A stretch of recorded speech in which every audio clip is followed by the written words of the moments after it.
आपल्या शहरातून नगरामधून आणि सांगितलं.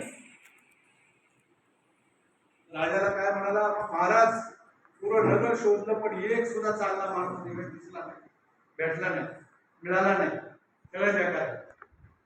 काय सगळे बेकार, सगळे वाईट आहे. आता तूच वाईट असला साहित्य वाईटच दिसला ना. मग धर्मराजा तिथं बसले होते. धर्मराजा म्हणजे कोण? पांडवांचे मोठे बंधू भाऊ युधिष्ठिर. पण त्याला सांगितलं, का रे बाबा, दुर्योधन म्हणतोय आपल्या नगरामध्ये सगळे वाईट लोक आहेत, एकही चांगला नाही. मग वाईटातला वाईट माणूस शोधून आणतो.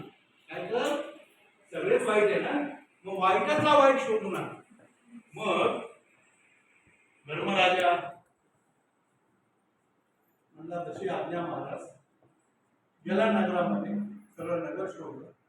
परत आला की म्हणले, महाराज क्षमस्व, महाराज मला क्षमा करा, आपण